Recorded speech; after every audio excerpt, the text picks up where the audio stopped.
September 12ஆம் தேதி இந்த வழக்கு சுப்ரீம் கோர்ட்டுக்கு விசாரணைக்கு வந்தபோது அங்கே நீதிபதி அவர்கள் என்ன சொல்கிறாங்க, இந்த பக்கம் என்னென்ன ஆர்கியூமெண்ட்ஸ் ஆகிட்டுருக்கு அப்படின்றது எல்லாத்தையுமே நானே உட்காந்து வீடியோ காலில் பார்த்து கேட்டுட்டு தான் இருந்தேன்.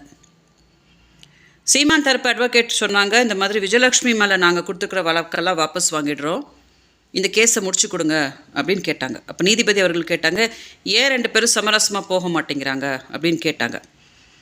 அப்போ சீமான் தரப்பு லாயர் சொல்ல முடியாது இல்லையா, நான் சமரசமாக போகிறேன்னு சொல்லிட்டு தான் வாங்கினேன் ஆர்டரை, வெளியில் சீமான் போய் இந்த மாதிரி நான் சமரசமாக போக மாட்டேன்ட்டு போனார் அப்படின்னு அவர் தரப்பு இவரை விட்டு கொடுக்க முடியாதுன்றதுக்காக பழியை தூக்கி டப்புன்னு விஜயலட்சுமியை ஒத்துக்க மாட்டேன்ட்டாங்க அப்படின்னு என் மேலே போட்டாங்க.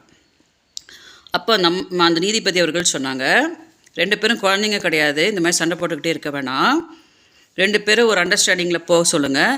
நீங்கள் 24ஆம் தேதி ஒரு மன்னிப்பு கடிதம் எழுதி கொடுங்க, இந்த மாதிரி ஃப்யூச்சரில் நாங்கள் இந்த மாதிரி விஜயலட்சுமிக்கு எதுவும் தொந்தரவு பண்ண மாட்டோம் அப்படின்னு ஒரு மன்னிப்பு கடிதம் எழுதி கொடுத்தீங்கன்னா வேணால் இதை நாங்கள் முடிக்கிறதுக்கு என்னென்னு பார்க்குறோம் அப்படின்னு அந்த அம்மா சொன்னாங்க, நீதிபதி அவர்கள் சொன்னாங்க.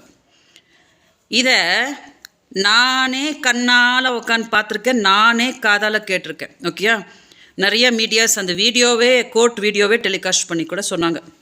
இதை சீமான் கிட்ட போய் மீடியா கேட்கும்போது யார் சொன்னாங்க, எந்த நீதிபதி சொன்னாங்க, காட்டுங்க ப்ரூஃபை காட்டுங்க அப்படின்னு ஒரே செகண்டில் மீடியாவை முட்டாளாக்கிட்டு போகிறாங்க. இப்போ அந்த மீடியா யார் போய் கேட்டாங்களோ இந்த கோர்ட் வீடியோ எடுத்துகிட்டு போய் காட்டி கேட்டுருந்துக்கணுமா இல்லையா, சார் இதான் சொல்லியிருக்காங்களே சார் அப்படின்னு கேட்டுருந்துருக்கணுமா இல்லையா, அவங்களும் அப்படியே திணறிட்டு சைலண்ட்டாக அப்படியே சும்மா ஆகிடுறாங்க. ஸோ மக்களுக்கு என்ன ஆகுதுன்னா எது உண்மை எது பொய் அப்படின்னு குழம்பிட்டே இருக்குது. அதனால தான் இவங்க அடித்து விடுறது விஜயலட்சுமி மென்டல் அப்படின்னு. இப்போ யார் மென்டல் அப்படின்னு நீங்களே எடை போட்டுக்கோங்க. ஓகே, உச்சநீதிமன்றத்தோட நீதிபதி சொல்லியிருக்கிறதையே வித் ப்ரூஃப் இருக்கிறதையே யார் சொன்னா அப்படின்னா ஒன்றும் இல்லை அப்படின்ட்டு போகிறாரு அப்படின்னா நான் தான் எடுத்து மக்களுக்கு சொல்ல வேண்டியதாக இருக்குது, இதுதாங்க உண்மை அப்படின்னு சொல்ல வேண்டியதாக இருக்குது. ஸோ நான் எல்லாம் எக்ஸ்பிளைன் என்ன பண்ணிகிட்ருக்கிறேன்னா ப்ரீவியஸ் வீடியோவில் நான் அதுக்கு தான் சொன்னேன், உச்சநீதிமன்றம் என்ன சொல்லுதோ I will abide by that, நான் அதை ஃபாலோ பண்ணுவேன். ஆனால் சீமானை இதை நல்லபடியாக சீமான் தானே முடிக்கணும், சீமானும் அதே மாதிரி சமாதானமாக முடித்தா தானே இது முடியும். இல்லை நான் அப்படி பண்ண போகிறேன் இப்படி பண்ண போகிறேன்னா மீண்டும் சண்டை இருக்க போகுது, அதே தான் நடக்க போகுது. அதனால் இப்போ பால் இஸ் இன் சீமான்ஸ் கோர்ட், சீமான் தான் இந்த அசிங்கத்தை முடிக்கணும் அப்படின்னு நினைக்கணும்.